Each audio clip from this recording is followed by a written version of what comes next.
por que amamos tanto viajar.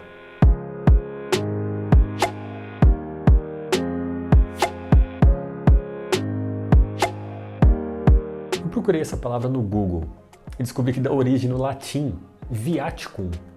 É a mistura de duas palavras, jornada e estrada. Viajar não é só se deslocar de um lugar para o outro. Viajar tem a ver com sensação, tem a ver com experiência. E nesse meu novo projeto eu queria tentar passar isso para vocês. Que não é só aquilo que eu estou mostrando, não é aquilo que eu estou comendo, os lugares onde eu vou. Eu não quero que vocês simplesmente anotem e façam igual. Eu quero tentar fazer com que vocês criem as próprias jornadas.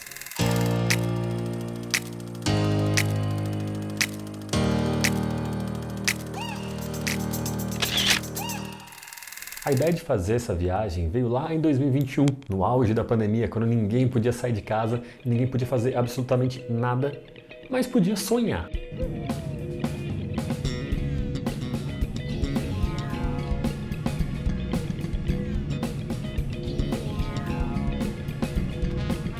Todo viajante tenta procurar o menor preço, tenta procurar das maneiras mais variadas possíveis na internet o preço de passagens aéreas, né? Então procure em aba anônima, procure em determinados dias da semana ou outros horários, cada um tem a sua técnica ali, sempre visando pegar o melhor preço possível, certo?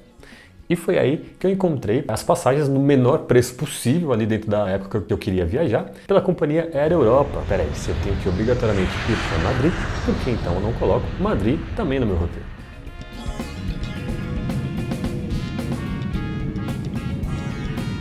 Praticamente um mochileiro, onde eu coloquei 3 cidades, uma única mochila, sem despachar bagagem, hostel e uma meta de 20 euros por dia. Foi o que deu.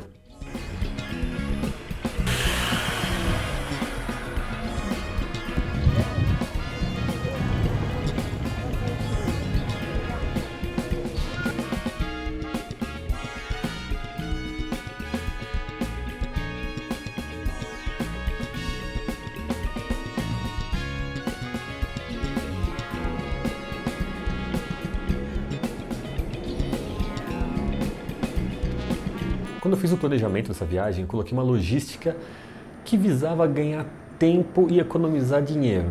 Mas essa acabou se tornando uma das viagens mais cansativas que eu já fiz na minha vida. Acabei de chegar aqui no aeroporto de Madrid, tô com os horários tudo bagunçado, cara de sono, cansado pra caramba.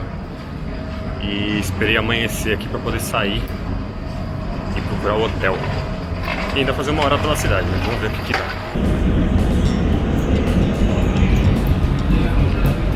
O meu voo saía de São Paulo por volta das 1h50 da tarde. Considerando que eram mais ou menos 10 horas e pouco de voo, eu chegaria em Madrid por volta da meia-noite, certo? Errado. Tinha um fuso horário de 5 horas. Eu cheguei lá às 5 e pouco da manhã. Ou seja, eu ia ter que ficar zanzando pela cidade das 5 horas da manhã até às 14 horas com a mochila pesada nas costas. E você acha que eu ia fazer o quê? Coloquei bateria na minha câmera e bora percorrer essa cidade e conhecer a bela Madrid.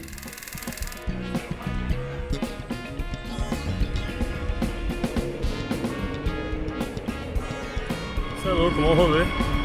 Vamos lá.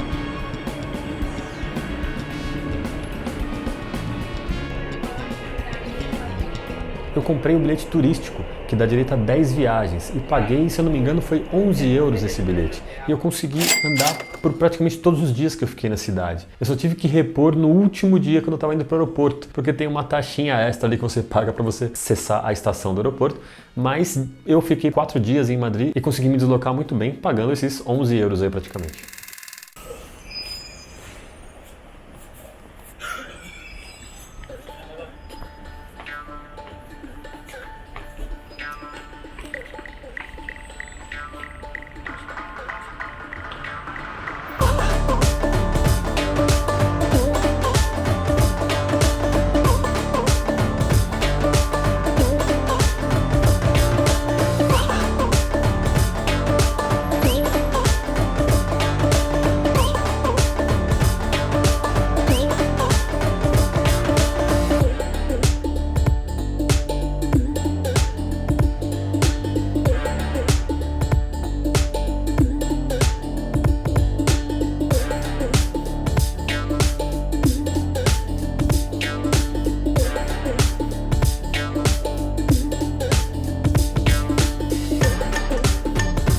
fui explorar a cidade, peguei a Avenida Gran Via, que é uma das principais de Madrid, e desci essa avenida, olhei para um lado e falei, vou descer. Desci essa avenida e acabei dando de cara com os prédios mais famosos da cidade e do mundo, que acabou ficando muito famoso devido à série La Casa de Papel. Eu dei de cara com o Banco da Espanha.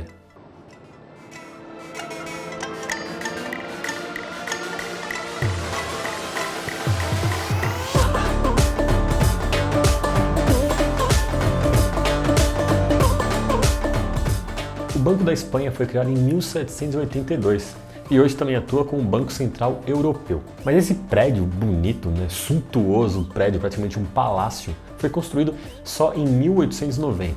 Na terceira temporada da famosa série La Casa de Papel, os personagens planejam o roubo desse banco e acabou transformando a cidade num verdadeiro caos.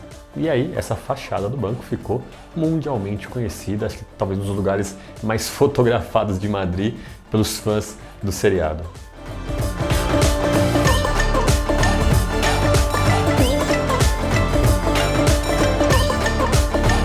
E Madrid é uma cidade que me surpreendeu muito logo de cara. É uma cidade muito bonita e que a cada esquina a gente se depara com um baita monumento.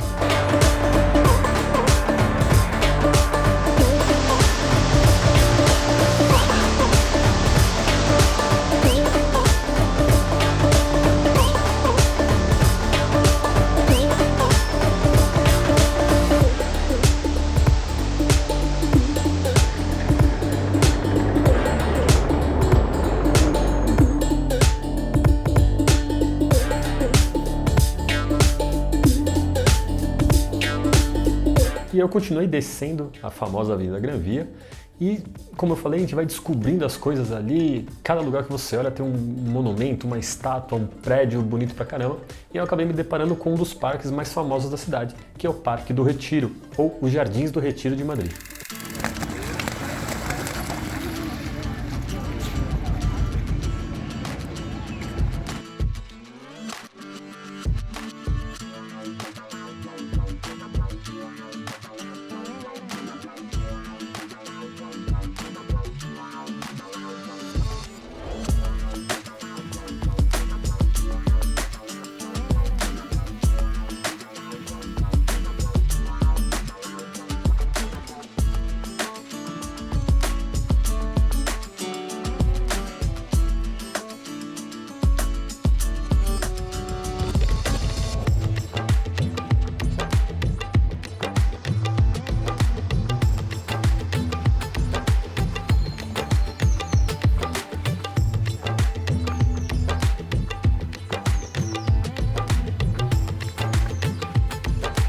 Esse parque foi criado entre os anos de 1630 e 1640 e tem mais ou menos 118 hectares. E junto com o Passeio del Prado, se tornaram Patrimônio Mundial da Unesco em 2021.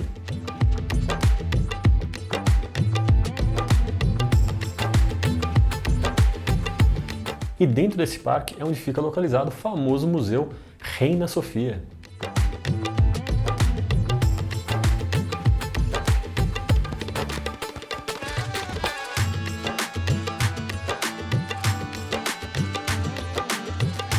Durante a invasão francesa, em 1808, os jardins ficaram totalmente destruídos, porque foi utilizado ali como um complexo do quartel pelas tropas do Napoleão Bonaparte.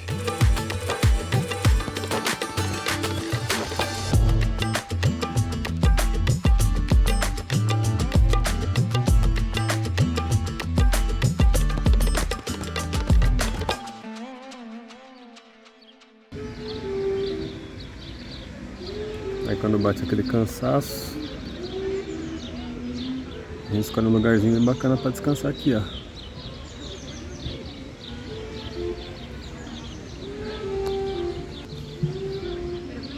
Pensa bem, descansando numa árvorezinha aqui, ó. Dá para tirar um ronco bonito. E hoje esse parque não é só um grande ponto turístico, ele é um parque onde os próprios madrilenhos vão lá para fazer sua caminhada do dia a dia, fazer ali uma corrida, passear com a família, passear com o cachorro. Você imagina que bacana é você ter à sua disposição ali no seu bairro um baita parque como esse.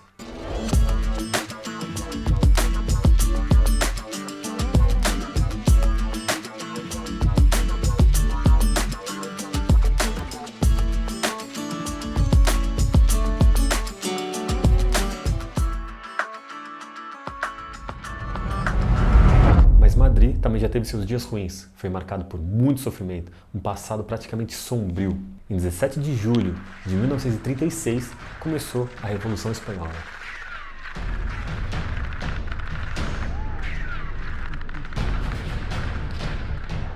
Após o fim da monarquia e muita confusão política, praticamente iniciando uma guerra civil, o general Francisco Franco, apoiado pelo movimento nacional, deu um golpe militar.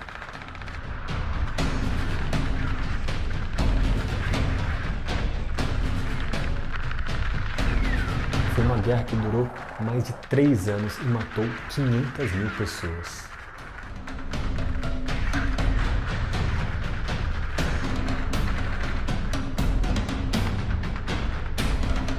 Franco teve apoio dos fascistas e dos nazistas, enquanto a Frente Popular teve apoio dos soviéticos. Depois que o general Franco venceu a guerra, ele instituiu uma ditadura até 1975.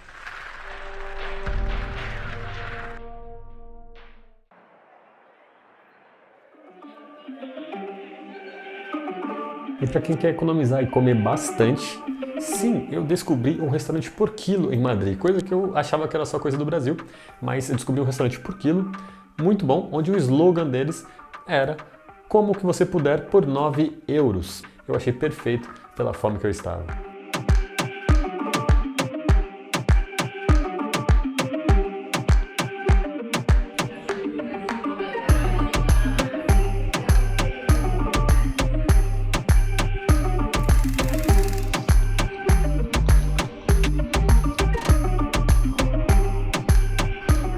Que a melhor maneira da gente conhecer uma cidade é se perder nessa cidade. Se perder, eu digo assim, a gente vai entrando nas vielinhas, vai andando e buscando coisa nova e entrando nas ruas sem medo de ser feliz. Tem que entrar, tem que andar. Haja perna, viu? Porque eu saí do aeroporto hoje às 7 e pouco da manhã e eu tô andando até agora. Agora são 2 horas da tarde. Só agora que o hotel liberou o check-in pra eu fazer. Então eu tive que ficar andando aí. Catei minha câmera, coloquei bateria e tô gravando imagem há umas 5 horas seguidas.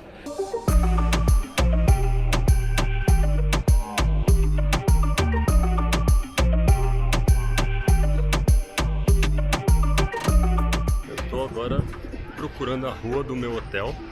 O check-in abriu agora, né, às 2 da tarde. Então agora eu tô correndo lá pro hotel e é um hotel bem diferente que eu quero mostrar pra vocês, porque eu acho que esse aqui vale a pena gravar. É isso mesmo, eu quis ter a experiência de dormir em uma cápsula, um hotel cápsula que tá ficando muito famoso, tá pegando essa moda acho que no mundo inteiro. Em São Paulo parece que tem um desses aí, na China, Japão, né, o pessoal sempre falou muito. Optimi Rooms tem em Madrid e em Bilbao.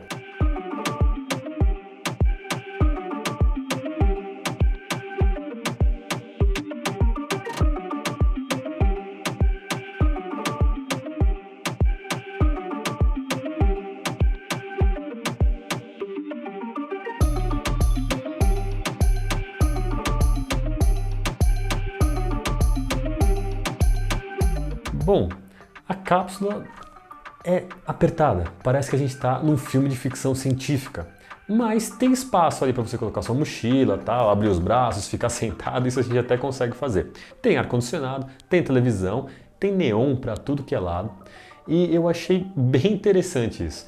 Quando a gente entra ali naquele ambiente, parece que você está num filme realmente de ficção. Cápsulas acima da gente, cápsula do lado, cápsula do outro lado. Eu achei isso muito diferente. A diária foi um preço bem acessível, bem bacana. Foi, se eu não me engano, eu paguei R$200 para uma diária nessa cápsula. E vou falar para você, é muito bacana, é muito legal, vale a experiência, mas talvez só para uma diária mesmo.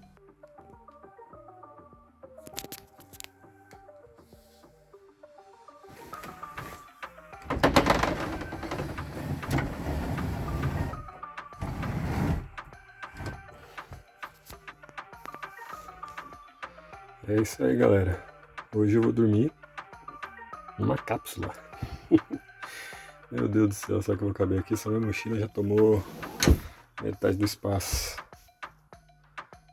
Mas é isso aí.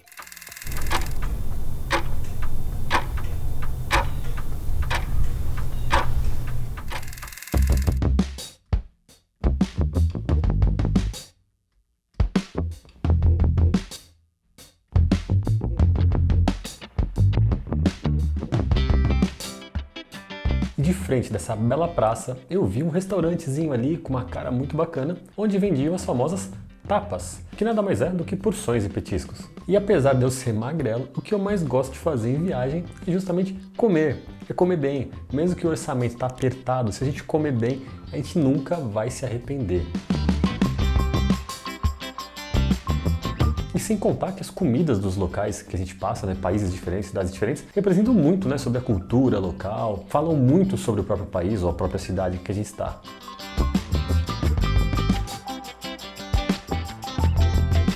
E é até engraçado o que eu vou falar, porque eu cheguei nesse restaurante e pedi ali uma das porções mais tradicionais, que são os ovos fritos com a gema mole. Eles colocam ali em cima de batatinha frita e por cima o famoso jamón, que é um presunto espanhol ali de um javali, todo tradicional, muito conhecido, qualquer lugar que você vai na cidade tem lá esse jamón para você experimentar. É muito parecido com o presunto de Parma que a gente encontra aqui nas principais padarias. Para acompanhar, é claro, uma cerveja, claro, a cerveja espanhola ali, São Miguel, muito boa, e uma porção de azeitonas.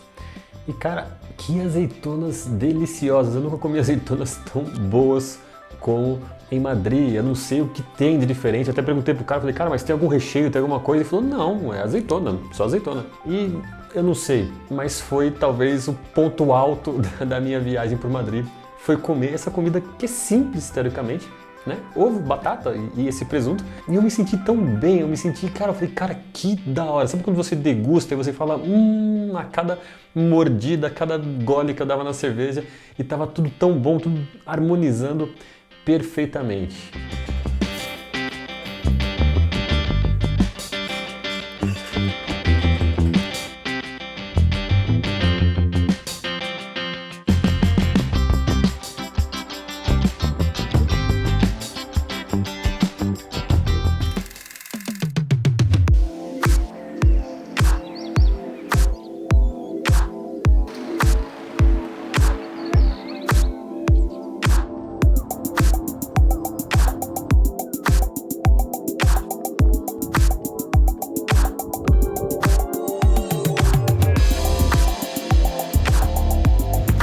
E eu comecei meu segundo dia tomando um belo café da manhã.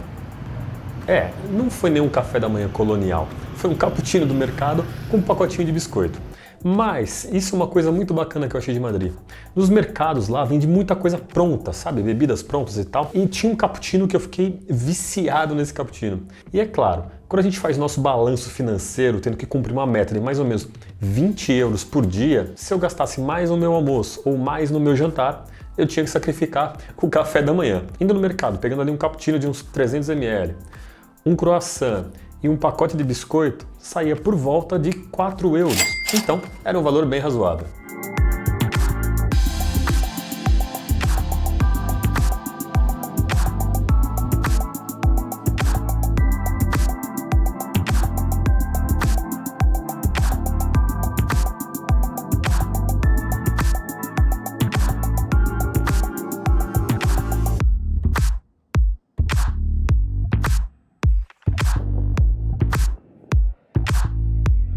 E passando um pouquinho da praça, eu me deparei com o Palácio Real.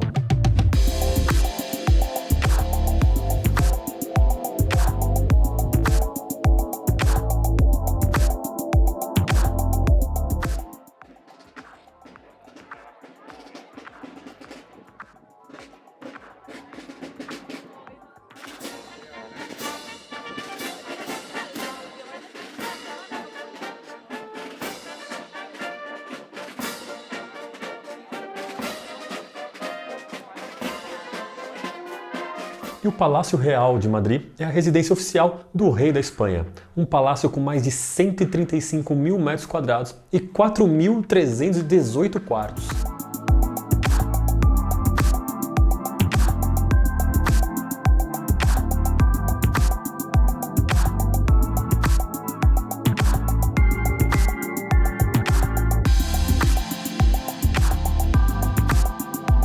E logo ao lado, eu também tive a oportunidade de visitar a Catedral de Santa Maria, que é a Arquidiocese de Madrid.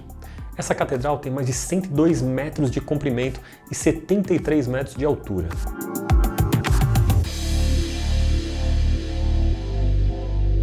Realmente uma catedral muito bonita que assim, não tem como você não ficar parado por 5 minutos só admirando aquela grandiosidade na sua frente.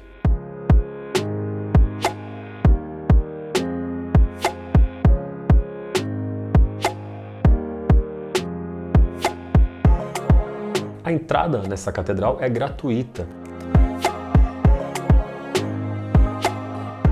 E quando a gente entra numa catedral dessa, realmente é de cair o queixo, porque a arquitetura, a iluminação, os detalhes dos vitrais, as esculturas, é algo que realmente impressiona muito.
O Parque Casa de Campo ele fica no extremo ocidental da cidade, bem distante realmente, praticamente ali saindo da cidade. E ele tem cerca de 17 quilômetros quadrados de extensão. É um parque onde você realmente consegue se sentir fora da cidade, tá? Você tem trilhas onde o pessoal costuma fazer ali a pé ou de bike, tem uns lagos bem bacanas e você ainda conta com um jardim zoológico e um teleférico. Para chegar aqui no Parque Casa de Campo foi bem tranquilo, eu quis andar um pouquinho mais, acabei descendo na Estação Ópera, mas também pode descer na Praça da Espanha ou pode descer próximo da Estação do Norte.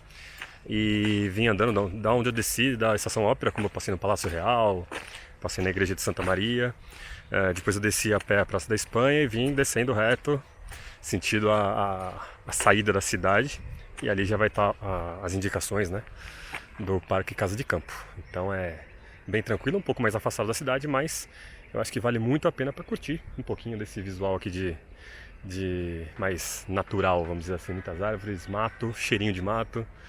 Isso aí faz bem, né? Dá uma descansadinha da poluição da cidade.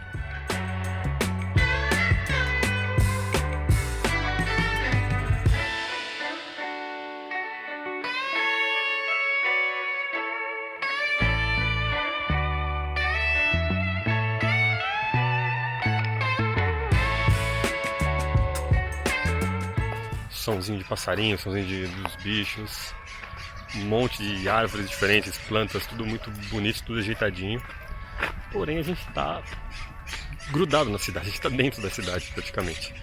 Ele não é muito afastado não, então isso eu achei bem bacana. Ele dá um gostinho pequenininho de você fazer uma trilha, de sair um pouquinho da rotina, do barulho da cidade. Quer dizer, sair do barulho nem tanto, né?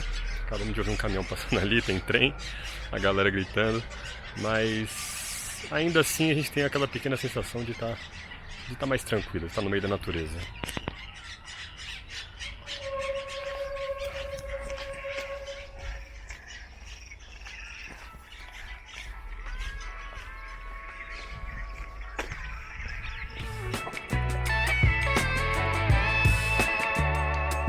Depois de ter andado praticamente um dia e meio por essa cidade, eu não marquei não, mas eu devo ter andado, sei lá, mais de 15 km aqui. Quais foram as minhas impressões iniciais sobre a cidade de Madrid? Bom, vamos lá. Eu sou de São Paulo, certo? Então quando eu chego aqui eu vi uma cidade grande também, uma cidade bem movimentada, uma cidade repleta de bar, de restaurante, de parques, muitas coisas, né, que toda cidade grande tem. Porém, parece que em Madrid não tem aquela multidão frenética que a gente tem em São Paulo, né? Que as pessoas parece que não olham um na cara do outro e correria, se esbarra e continua, e todo mundo trabalhando toda hora, todo minuto. Aqui em Madrid, não sei, a sensação que eu tenho é que as pessoas também trabalham, estão na correria, mas tem tempo para curtir. Então eu achei isso muito bacana, uma cidade mais animada, né? Ela não é tão frenética, é uma cidade mais animada. Uma outra curiosidade que eu percebi, muito carro elétrico tem aqui, é muito, inclusive a polícia. Passei em frente e tinha assim, sei lá, umas 8 ou 9 viaturas da polícia, todas ali paradinhas carregando as baterias dos carros. Então eu achei isso muito legal, muito bacana. E na rua mesmo, qualquer farol, qualquer sinal que você para atravessar, você vê sempre 1, 2, 3 carros elétricos ali no mínimo. Se você parar para prestar atenção. Então isso eu achei legal, a cidade parece que está investindo nisso, né? Outra coisa, para quem vier a Madrid, toma muito cuidado para atravessar a rua, tá? Porque, não sei, eu sou de São Paulo, então como falei, então as ruas e calçadas são bem demarcadas. Aqui não, aqui você está andando num lugar que parece um calçadão, quando você está passando carro, está passando moto. E não tem aquele desnível entre calçada e rua que tem nas cidades que eu conheço. Então você está andando lá, de repente passa um carro lá do teu lado, você não sabe nem de onde veio. Então eu achei isso muito diferente, tem que tomar muito cuidado, sempre estar olhando onde você vai passar. Outra coisa, achei Madrid uma cidade muito arborizada, cara. Bom, tô aqui no parque agora gravando, tudo bem, mas na cidade mesmo, todas as ruas ali tem o canteirinho com árvores para todo lado, muito parque espalhado pela cidade. Isso eu achei muito legal, igual eu falei, isso torna a cidade um pouquinho mais amigável, vamos dizer assim, né? Ninguém fica com aquele estresse absurdo de selva de pedra e barulho e fumaça para outro lado. Aqui você vê essa diferença, por mais que tenha grandes avenidas, tem bastante carro, tem bastante pessoa, mas tem essa rota de fuga, vamos dizer assim, né? Você anda 2 quarteirões, você tem um parque cheio de árvores, você anda mais 2 quarteirões, mais árvores, mais natureza, um pouquinho de ar mais puro, né? Isso eu achei muito legal. Tem bastante coisa, né, para acrescentar nessas minhas considerações. Isso aqui são as considerações iniciais.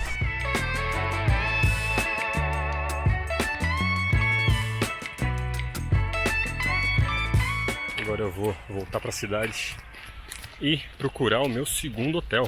Eu tenho mais 2 dias por aqui e hoje não vou dormir na cápsula não. Hoje eu quero um quarto.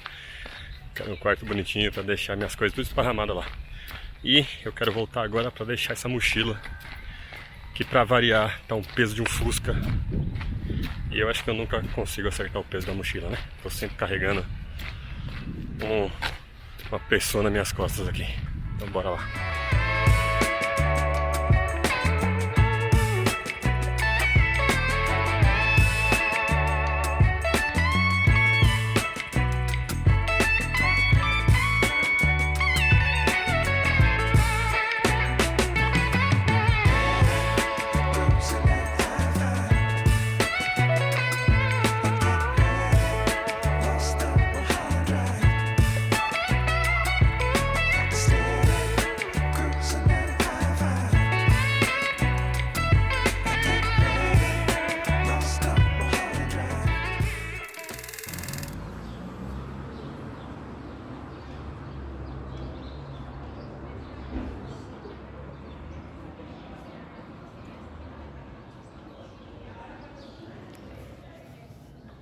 Pronto, saí da cápsula.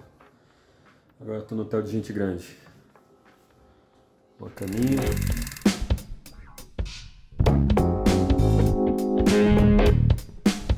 Eu acabei me hospedando na casa de hóspedes Dolce Vita. Um quarto bem simples, mas muito bacaninha, bem ajeitadinho, com banheiro já, então não era banheiro compartilhado. Muito mais privacidade, muito mais tranquilo, com uma vista legal para uma ruazinha bacana do bairro da Chueca, um dos bairros mais tradicionais ali de Madrid. E a diária ficou em torno de R$300, um pouquinho mais caro do que a cápsula e um pouquinho mais caro do que os outros hotéis que eu fiquei ao longo dessa viagem, mas que valeu bem a pena, porque era muito bem localizado, próximo de 2 metrôs ali, Estação Chueca e Estação Gran Via, então era muito bem localizado. O hotel possuía uma portaria ali 24 horas, onde podia entrar a qualquer momento, me deram a chave da porta principal lá, então não tinha nenhum problema de querer chegar mais tarde, ter que avisar ou algo do tipo, não. Você podia chegar a qualquer horário, então fiquei muito satisfeito e um preço muito bom, porque se trata de um hostel na verdade. Porém, como eu falei, é um hostel com quarto privativo e banheiro privativo também. Então achei que valeu muito a pena. E logo depois eu fui me perder novamente pela cidade, em busca da Plaza Maior, a maior praça de Madrid.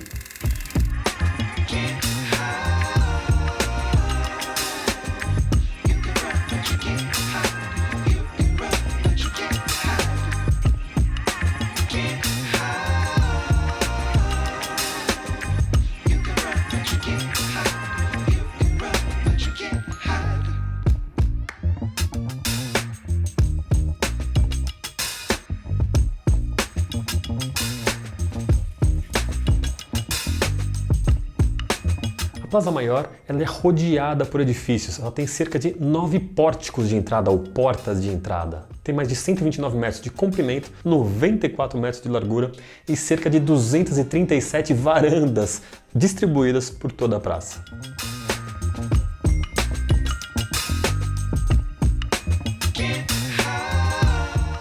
Agora já andei bastante, são 1 e pouco da tarde mais ou menos, e a missão do dia é procurar algum lugar para comer. Seja bom, seja barato. Eu vi algumas opções ali atrás por 8,50, umas opções de 9, 10, variando aí até uns 12, 13, pra mim tá bom, né? Também não dá muito pra abusar da boa vontade, porque eu ganho em real, né? Eu não ganho em euro não.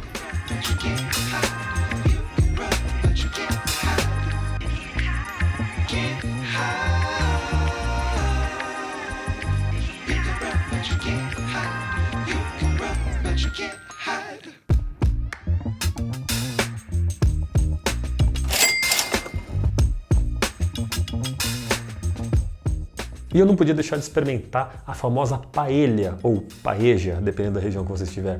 A paella é um tradicional prato com arroz e frutos do mar, em geral. Também é muito feito com frango e tal, você mistura alguns legumes, esse tipo de coisa. E eu não podia deixar de provar. Se é algo tradicional daquele lugar, daquele país, eu precisava provar. E se for acompanhado de uma boa cerveja, melhor ainda.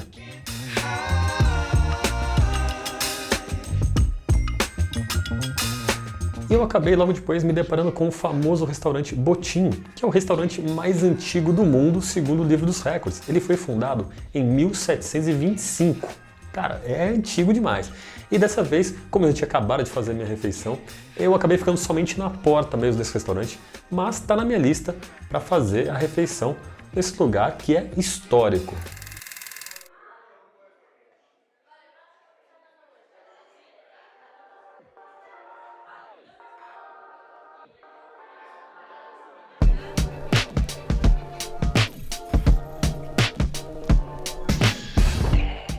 E para fechar o dia com chave de ouro, eu voltei à Praça da Espanha, mas dessa vez para acompanhar o pôr do sol de um local muito famoso e especial, o Hotel Rio.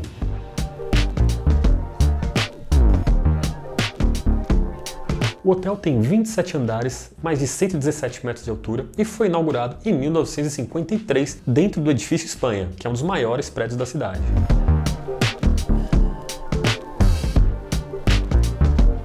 E o grande diferencial do Hotel Rio, no alto você tem o famoso Sky Bar com um terraço de vidro.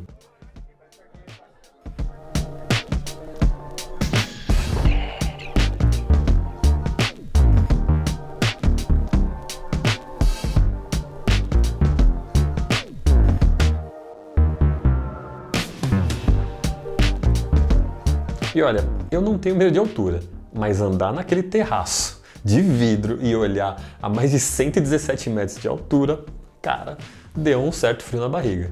E é claro, como é um ponto muito famoso, com uma baita de uma visão, faz fila, né? E a fila estava quilométrica no dia anterior. Tanto que eu cheguei lá faltando, sei lá, uns 20 minutos para o pôr do sol e não consegui. O cara falou, não, a espera tá mais ou menos entre 1 hora e meia para subir. Eu falei, esquece. E eu tentei no segundo dia e deu certo. Não tinha fila praticamente, eu entrei direto no hotel, mais ou menos próximo do pôr do sol. Tudo bem que não fez aquele pôr do sol limpo, sem nuvens, o tempo estava um pouquinho fechado, mas mesmo assim teve uma visão maravilhosa. A entrada para subir no Sky Bar custa 10 euros, mas vale muito a pena, tá? Não é um valor dos mais baratos, não é um valor tão simbólico, mas vale muito a pena porque é um lugar diferenciado.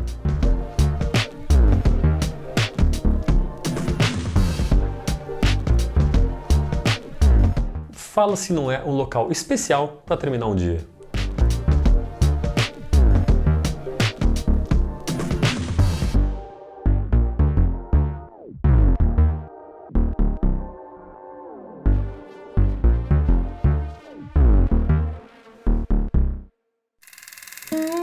e por onde me levou essa estrada infinita chamada viagem.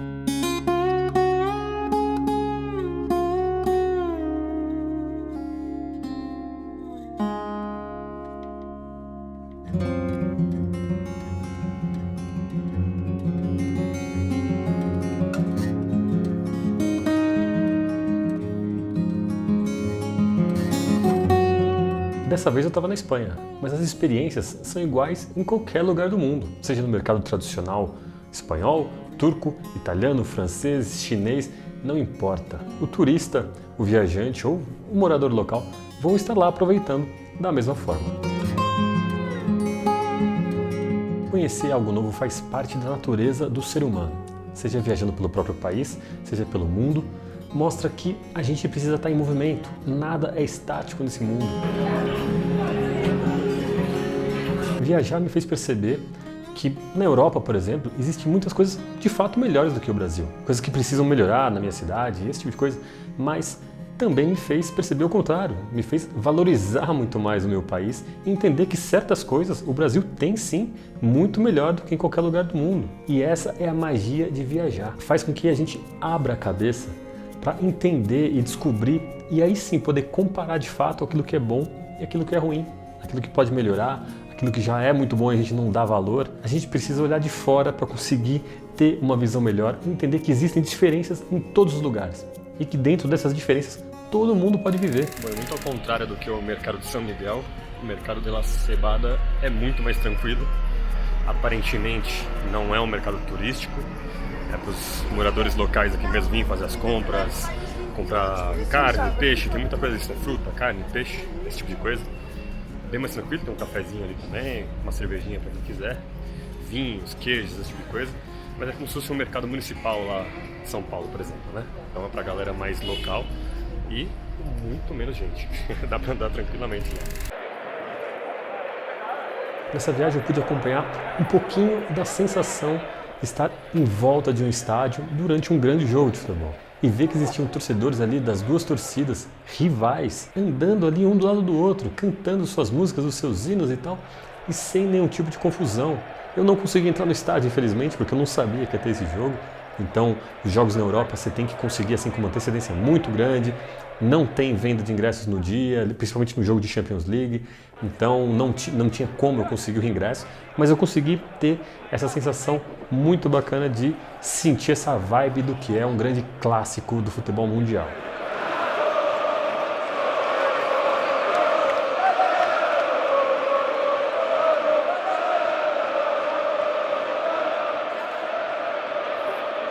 Para não passar em branco, é claro, eu fui até um barzinho para poder acompanhar essa partida de futebol que eu não pude entrar no estádio, mas eu pude ali, então desfrutar tomando uma boa cerveja.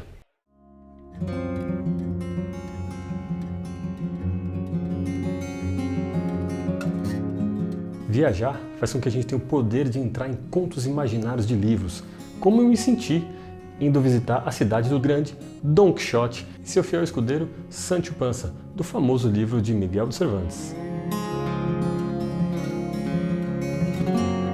Toledo é uma cidade única, construída no topo de uma colina na região de Castilha-La Mancha, bem no centro da Espanha.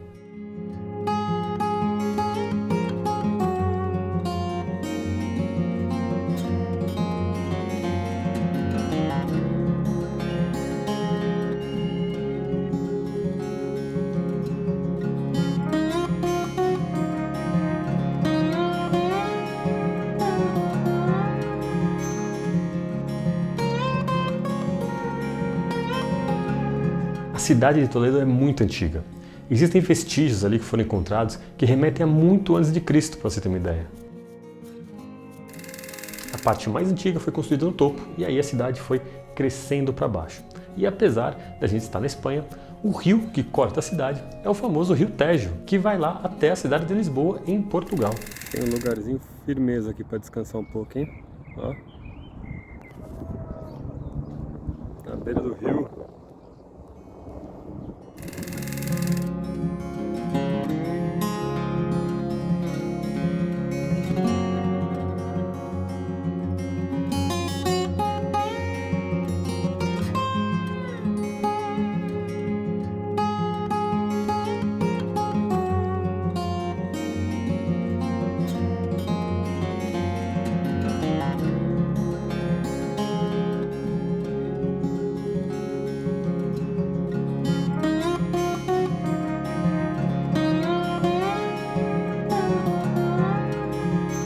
e mais uma grande magia de viajar, seja todas as informações que a gente capta. Os vídeos, as fotos, as cidades que a gente passou, as bebidas que a gente bebeu, as comidas que a gente comeu, as pessoas que a gente conheceu, os perrengues que passou.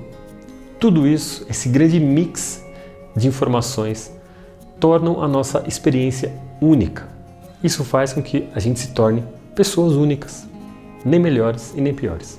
Pessoas únicas.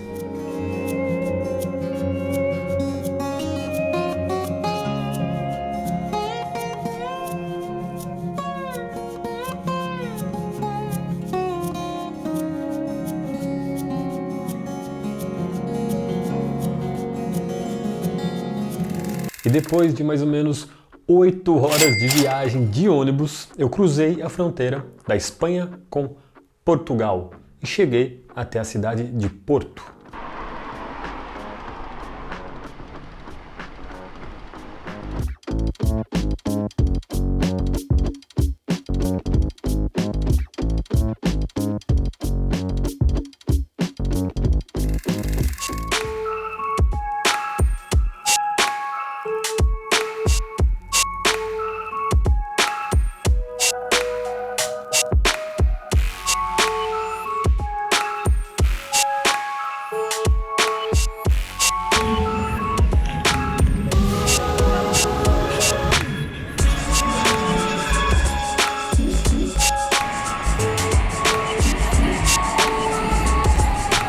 Como é uma viagem de 8 horas, eu peguei justamente o ônibus saindo por volta da meia-noite lá da cidade de Madrid e eu cheguei em Porto por volta das 8 horas da manhã. Ou seja, eu teria uma bela noite de sono tranquilamente, economizaria em hotel e no outro dia eu chegaria pronto para explorar a cidade, certo?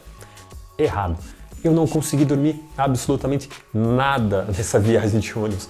O ônibus ia parando a cada 2 horas e tal, parava numa cidade, depois num posto de parada, parava em outra cidade, acendia a luz, pessoas saíam, pessoas entravam e eu não conseguia dormir.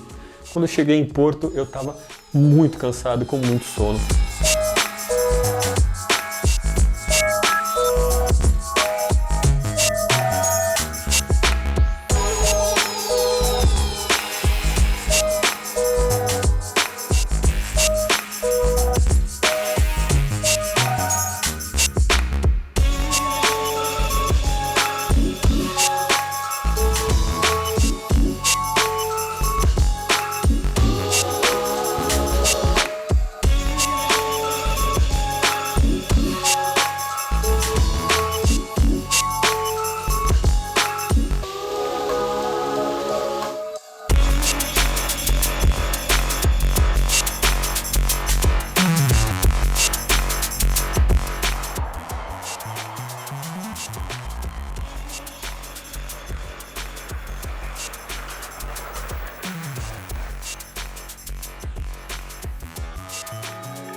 E aí realmente foi onde eu percebi que o céu se abriu, o sol raiou, porque quando eu cheguei no meu hotel, eram cerca de 9 e pouco, 10 horas da manhã, mais ou menos, tive uma excelente notícia de que o quarto estava liberado. Eu fui muito bem atendido na pousada Dom Felipe. Acho que talvez tenha sido o melhor quarto dessa viagem, o melhor hotel que eu fiquei. Não foi quarto compartilhado, nem banheiro compartilhado, muito aconchegante, um quarto muito bacana, numa localização bem legal também. Assim, só pelo diferencial de eles terem liberado meu quarto horas antes do meu check-in, que me ajudou demais, porque eu já deixei a mochila, eu já tomei um banho. Foi assim já um alívio logo de cara e era a cidade de Porto me recebendo de braços abertos.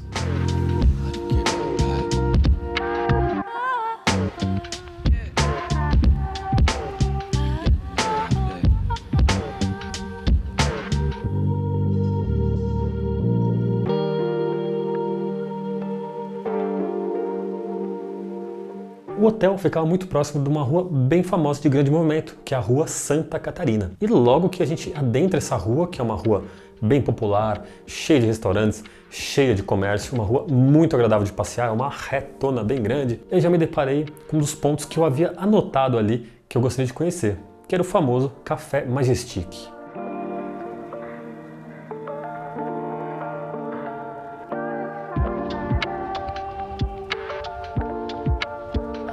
E o café é um point clássico da cidade do Porto. Ele foi inaugurado em 2 de dezembro de 1922. E esse café ficou mundialmente famoso, nada mais, nada menos do que a escritora J.K. Rowling começou a escrever alguns trechos do famoso livro do bruxinho Harry Potter naquele café.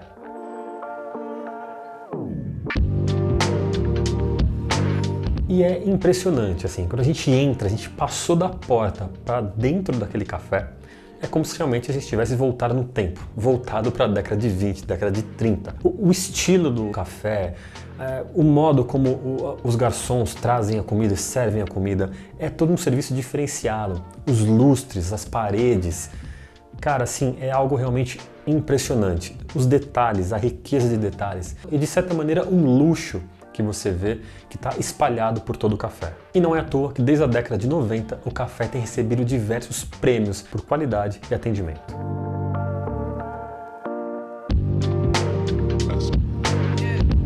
E o Café Majestic eu acho que é uma parada meio que obrigatória na cidade do Porto. Mesmo que você não for tomar de fato café, mas dá uma paradinha lá, presta atenção nos detalhes que você vai realmente ficar deslumbrado.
Andando aqui desde as 8 e pouco da manhã, tava um céu nublado, uma névoa, agora já abriu um solzão. Tá calor aqui, viu? Tô suando de andar, não sei se é o peso da câmera, não sei se é porque eu já andei uns 6 quilômetros, mas vamos lá.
Agora eu queria mostrar para vocês um lugar muito especial aqui da cidade. Tem um visual incrível. Vou mostrar pra vocês.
Olha só que clima bacana que fica aqui, mais ou menos próximo do pôr do sol, na beira do Rio Douro. A galera vem em peso aqui para essa região.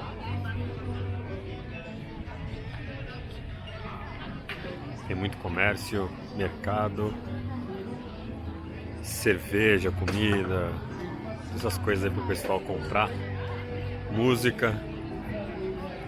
Um sol gostoso, um calorzinho bom.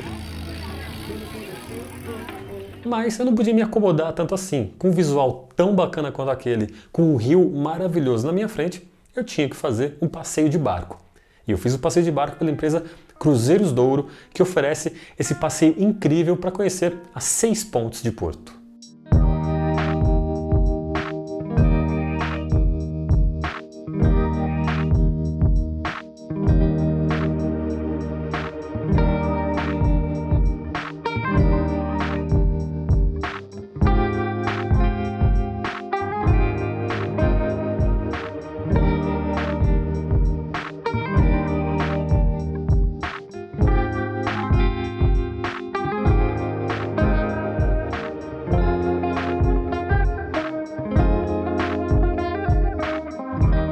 E esse passeio pelo famoso Cruzeiro das Pontes do Douro leva em torno de 50 minutos, custa em torno de 15 euros por pessoa e você vai passando pelas 6 pontes, com um áudio explicando a origem das pontes, a criação, a data que foi construída e o nome de cada ponte. É um passeio muito bacana, vale muito a pena e a gente tem uma outra visão da cidade do Porto.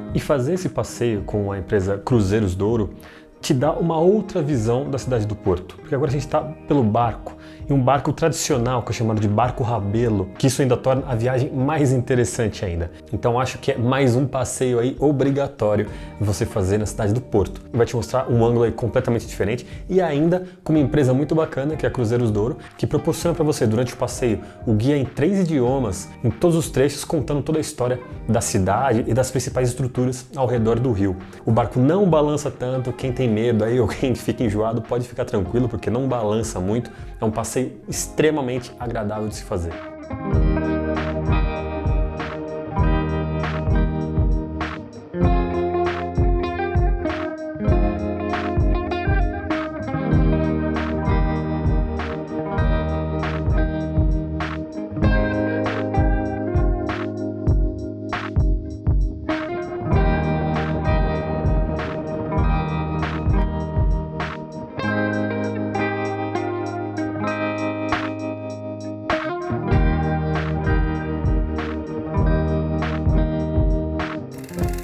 Claro que eu não podia deixar de experimentar aqui o que eles chamam de pastel de queijo, que na verdade é o bolinho de bacalhau com queijo da Serra da Estrela. Esse aqui eu quero provar, hein? Diretamente aqui da Casa do Bacalhau. Casa Portuguesa, pastel de bacalhau.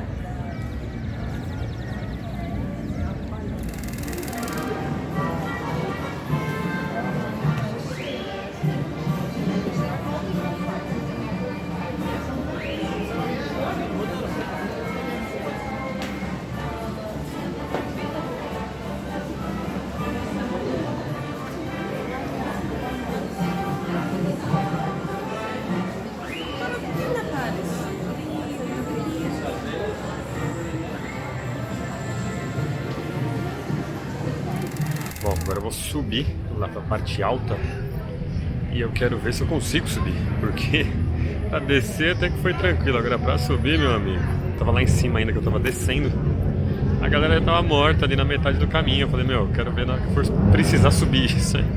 Então vamos lá que eu quero ver o pôr do sol lá de cima.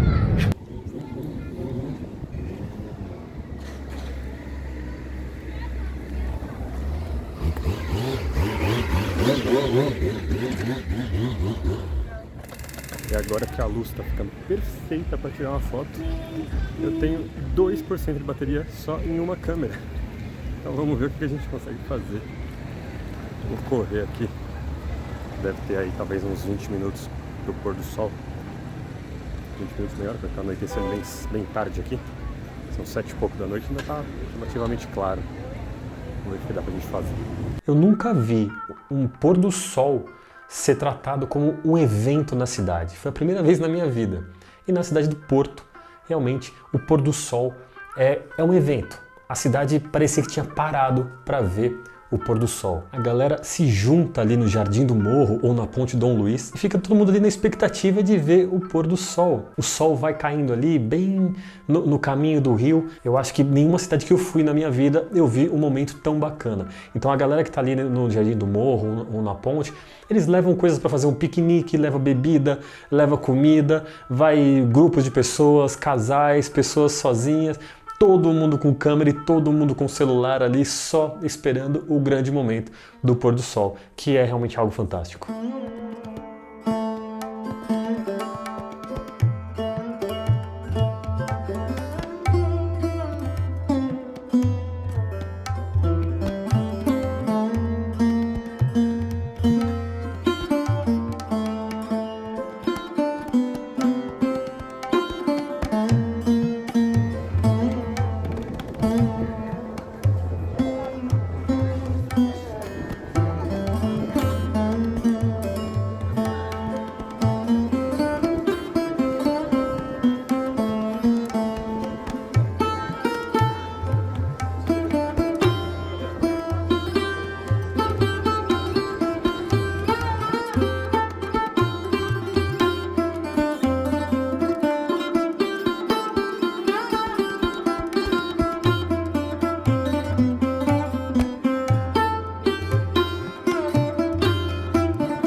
E se eu tivesse que colocar aqui, o único arrependimento que eu tenho da cidade do Porto foi de não ter ficado mais tempo. Eu acabei não desfrutando tanto da cidade.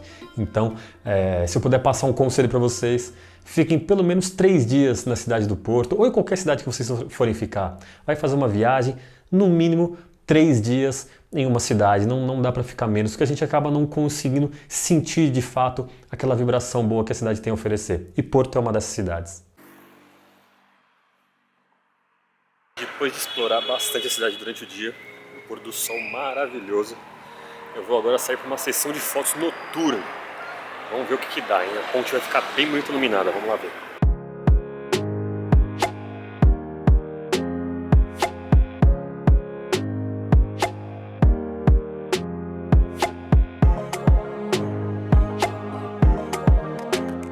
A cidade do Porto à noite é uma outra pegada. A iluminação das pontes, da Baixa do Porto, fica realmente uma coisa maravilhosa. Sem contar na Ponte Dom Luiz, onde a gente passa e o metrô passa colado na gente. É um dos poucos lugares do mundo onde a gente tem que andar com total atenção, porque se você vacilar ali, o metrô passa por cima. Então, ali à noite tem um visual muito bacana, tudo iluminado. Eu falei, não, eu preciso fazer umas fotos noturnas aqui.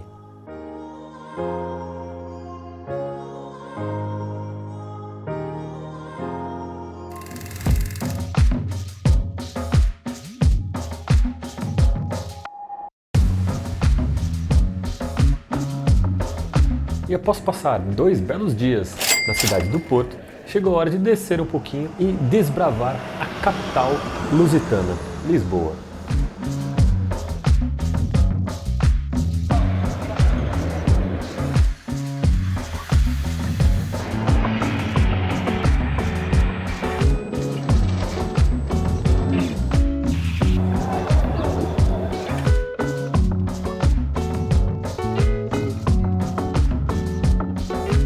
Lisboa é uma cidade muito bem localizada, na foz do Rio Tejo, sempre beirando o mar, e isso foi estrategicamente perfeito para justificar todas as invasões que a capital sofreu ao longo dos séculos.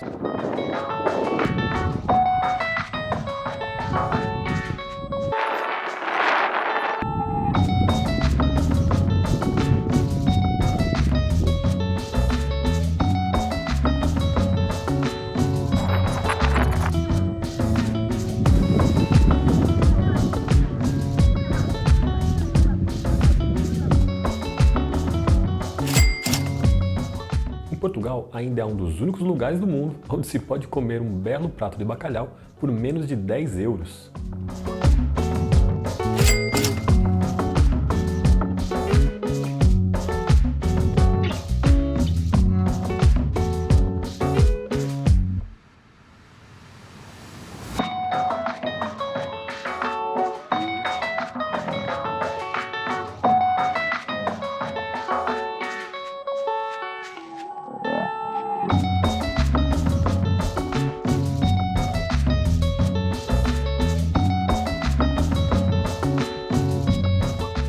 A pequena bagunça que eu consigo fazer no quarto de hotel. E aqui o meu maior problema: carregamento das baterias. Eu preciso carregar a câmera pequena, a câmera grande. Esse meu estabilizador aqui demora 6 horas para carregar. Ontem tomou a madrugada inteira, eu dormi. E é isso aí, agora vamos ver um pouquinho aqui a vista.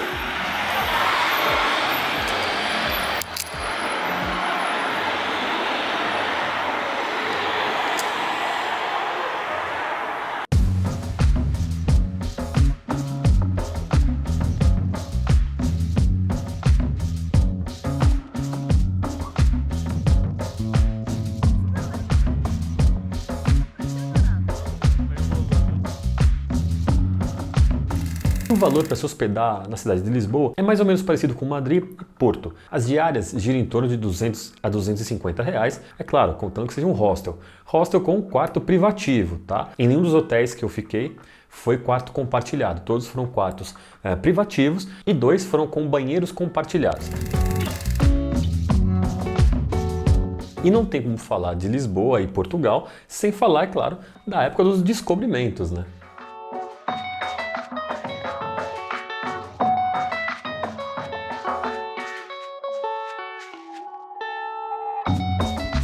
Quando Dom João II chegou ao trono em 1481, ele investiu pesado em tecnologia naval. E isso fez com que Portugal se tornasse uma das maiores potências navais da época, com navegadores destemidos se arriscando pelas águas do nosso planeta.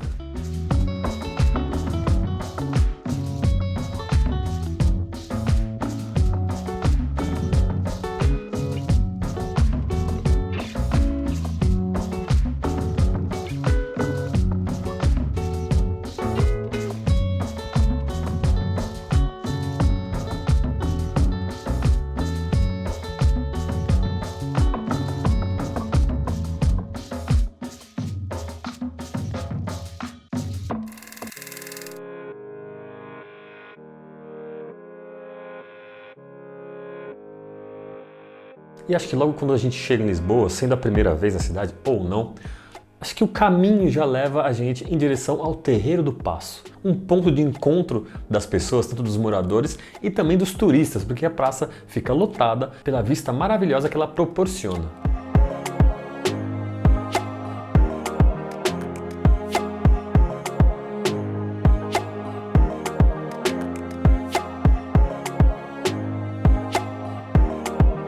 O Terreiro do Paço, ou Praça do Comércio, é considerada uma das maiores praças da Europa, com mais de 36 mil metros quadrados. Em 1511, Dom Manuel I transferiu a residência oficial do Castelo de São Jorge ali para a Praça do Comércio.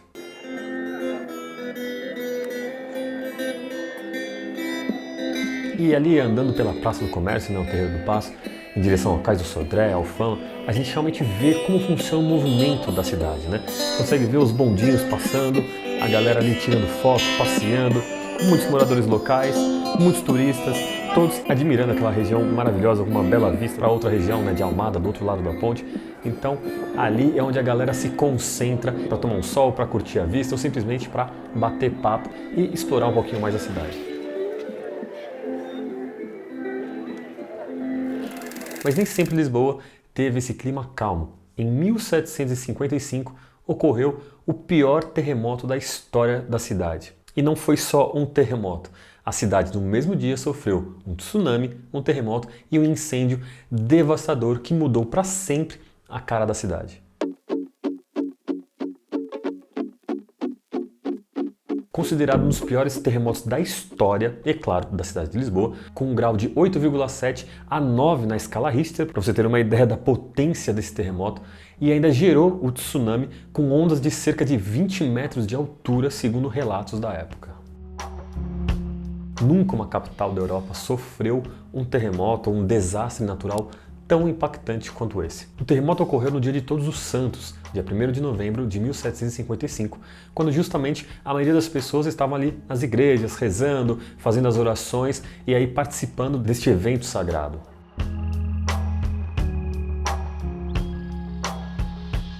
Segundo alguns relatos da época, o mar recuou muito durante o terremoto, durante aquele evento que estava ocorrendo na cidade. E as pessoas simplesmente não sabiam o que estava acontecendo. Eles relatavam que poderiam atravessar para o outro lado a pé, sem precisar nadar, de tão baixa que a água ficou. E eles mal sabiam que aquilo significava que um tsunami gigantesco estava por vir. E depois, é claro, de todo o terremoto, depois de tudo que aconteceu, para piorar o grande incêndio que devastou a cidade. Antigamente, todas as casas, igrejas, edificações tinham muito tecido, tapetes, cortinas, toalhas, tecidos em geral. Todas eram iluminadas com vela, né? O pessoal usava muito aquela lamparina com óleo de baleia, onde colocava ali o pavio e acendiam. Então as casas tinham milhares de velas.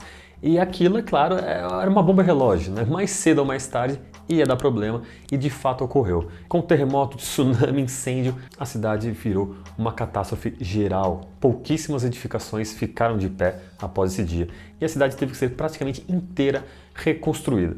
E aí é que surgiu o grande herói chamado Marquês de Pombal, que foi o cara responsável pelo plano de reconstrução da cidade. Tanto que tem aí diversos monumentos em homenagem ao grande Marquês de Pombal espalhados pela cidade de Lisboa. E falando nesse terremoto, nessa catástrofe gigante, se você quiser entender melhor como isso funciona e conhecer de fato, você precisa conhecer o Museu Quake. O Museu Quake, localizado em Lisboa, ele oferece uma imersão nesse dia 1º de novembro de 1755. Além de contar, é claro, toda a história do terremoto, como começou, exatamente no dia, de acordo com os relatos dos historiadores, né, o que as pessoas estavam fazendo. E, cara, eu vou falar pra você, é uma sensação... É inexplicável, você tem que ir lá, porque são cheiros, é a visão, para onde você olha tem coisa acontecendo, tem todo um roteiro meio artístico, meio dramatúrgico, vamos dizer assim, dos funcionários ali, né, dos orientadores do museu, e a gente faz um roteiro de 2 horas andando por diversas salas e passando por diversas experiências diferentes, tanto pela parte científica, onde eles falam o porquê que ocorre um tsunami, o porquê que ocorre um terremoto, né, o que estava acontecendo com o planeta nesse dia, e eles conseguem mostrar isso cientificamente para que a gente aprenda, né, como é que funciona. Depois a gente passa pela parte da história, até um quiz, algumas brincadeiras que o pessoal ali faz para a gente realmente entrar e emergir, né, nesse dia.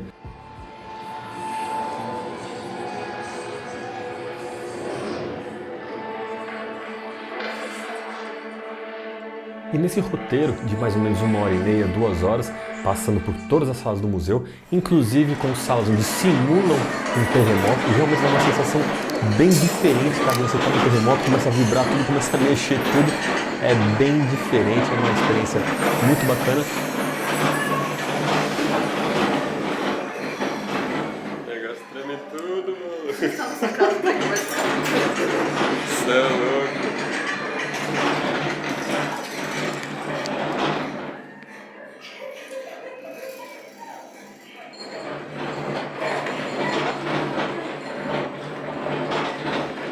Tenta andar com isso aí. O Quake, o Centro de Terremoto de Lisboa, nasceu da ideia de duas pessoas que são apaixonadas pela cidade de Lisboa e que queriam dar à cidade um espaço que contasse a sua história de uma forma divertida e tranquila. E essa catástrofe mudou completamente a cidade, não só na sua perspectiva arquitetónica e urbanística, mas também em termos de sociedade e de mentalidade. Portanto, foi uma grande revolução para o país, em certa medida para a Europa e até para o mundo. Foi aqui que, a partir daqui que se criaram as primeiras estruturas antissísmicas que foram implementadas de sistemática num plano urbano e também que houve os primeiros estudos sismológicos. Portanto, foi realmente um momento muito marcante na história da nossa cidade, do nosso país e lá está um pouco em todo o mundo. Criou-se este espaço que é uma experiência imersiva, não é um museu convencional, que nos leva ao passado através de uma máquina do tempo, com várias estações interativas, videomapping, 2 simuladores e, portanto, brincando aqui com todos os sentidos, a visão, o olfato, o tato e até mesmo o paladar. Na nossa cafetaria temos um pequeno docinho conventual. É possível voltar atrás no tempo, perceber como é que esta catástrofe mudou a nossa cidade e aprender de uma forma divertida. Scan completed. Gate secured. Connections established. Ready for departure.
Eu tinha que visitar, é claro, o bairro de Alfama.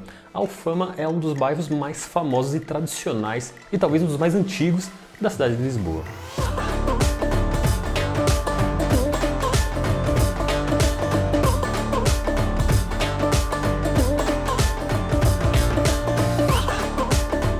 E ali é praticamente um labirinto, tá? Todas as casinhas brancas, tal, predinhos pequenos, escadarias e tudo isso fica numa colina, praticamente as famosas 7 colinas de Lisboa, né? Alfama está em uma delas e é um bairro onde a gente vai explorar sempre para cima. Se a gente estiver nessa região do Terreiro do Paço, a gente vai ter que subir tudo até encontrar lá os miradouros lá para cima, próximo do Castelo de São Jorge. Então é um labirinto de ruazinhas, cheio de cafés, cheio de lojinhas de artesanato, a galera vendendo ali o seu trabalho e tal. É uma região muito bacana, muito gostosa. Olá, tudo bem? Você viu pra mim um copo de chocolate? Sim. É 1,50, né? Muito obrigado.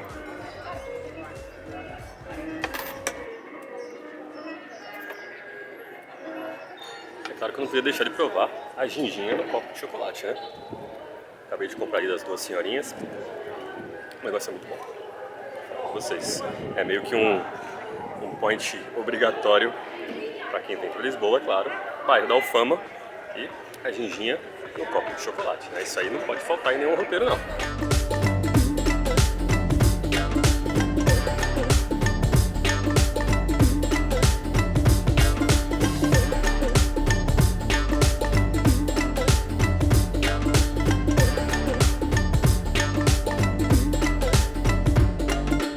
A ginginha, ou licor de ginja, é uma frutazinha pequenininha, vermelhinha, que parece uma cereja. E eles fazem um licor bem docinho.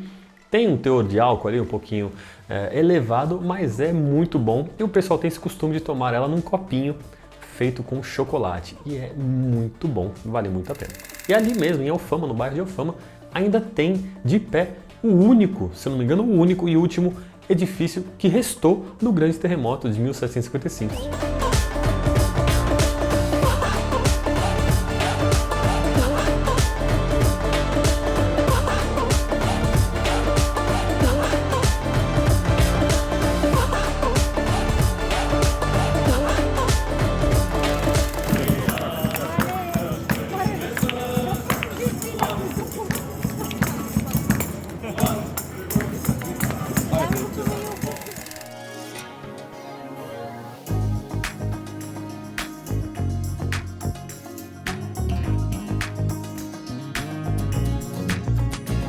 Bom, todo mundo sabe que eu sou amante de trilhas, de mato, de floresta, então tinha que vir aqui ver qual que era esse parque. Aparentemente tem várias trilhazinhas e tem algo muito bacana que eu vi, que eu pesquisei a respeito e eu quero procurar isso lá dentro.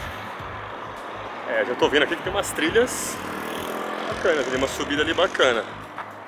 Vamos ver ali o que a gente acha desse Parque Florestal de Monsanto, um pouquinho afastado do centro de Lisboa. O Parque Florestal de Monsanto é um dos maiores parques florestais da Europa, com mais de 1000 hectares de extensão. Bom, pelo que eu percebi, para chegar até esse lugar que eu quero, é só preciso atravessar o parque inteiro a pé. É bem de boa, bem tranquilo, para quem já andou hoje debaixo do sol uns 8 km, andar mais uma meia dúzia aqui de quilômetros é de boa, mas também o visual aqui é diferente, né? Ó.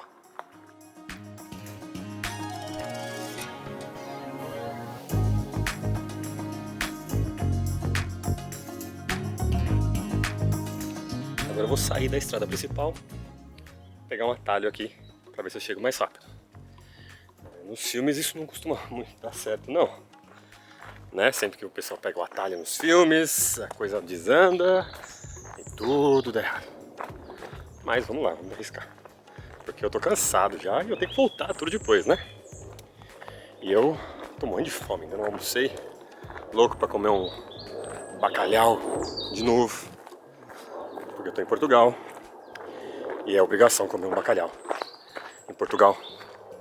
Pelo menos todos os dias. Bom, então vamos continuar aqui essa trilhazinha e ver se o atalho vai dar certo.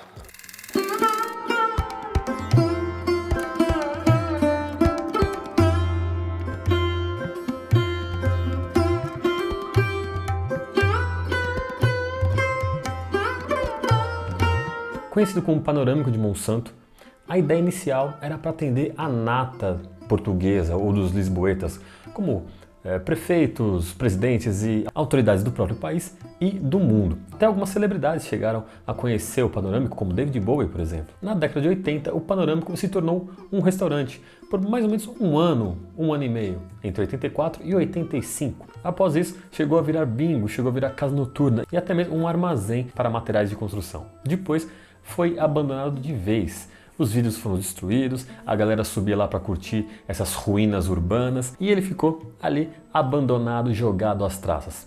Porém, em 2017 foi onde a Câmara de Lisboa resolveu revitalizar o lugar, tornando um mirante, um ponto turístico.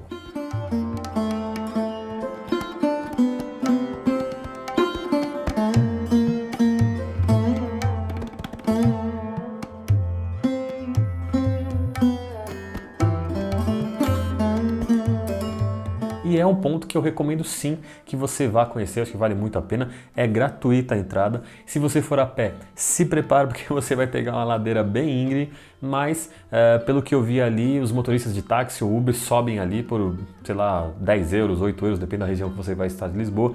Transporte público não sobe até lá em cima, realmente você precisa fazer como eu fiz, você pode pegar um ônibus ou você pode pegar o metrô e aí você vai até a base e você sobe a pé. Então é um ponto que realmente vale muito a pena e é algo diferente que eu não tinha ouvido falar até então da cidade de Lisboa.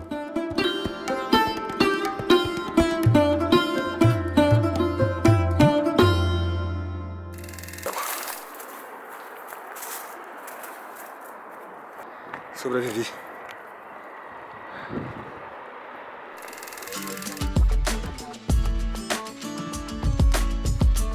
E para fechar essa minha passagem de 3 dias por essa cidade maravilhosa que é Lisboa, eu fui conhecer a cidade de Costa da Caparica, que fica praticamente grudada em Lisboa. A gente só atravessa a ponte e vai para o lado de Almada. E a Costa da Caparica fica do outro lado de Almada.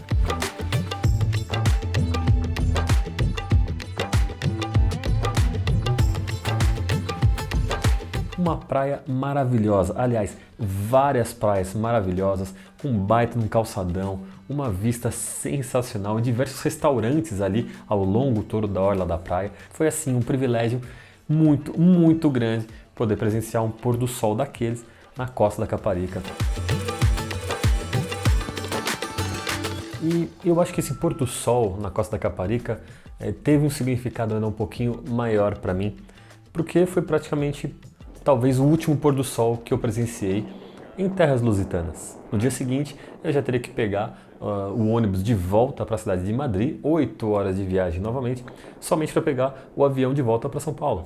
Então, aquele foi o último momento, vamos dizer assim, de apreciar realmente e curtir a minha viagem, né? Ali foi realmente onde encerrou a parte turística, a parte exploratória, a parte de lazer da minha viagem. Então teve esse significado um pouquinho a mais. Então apreciar aquele pôr do sol foi realmente muito, muito bacana.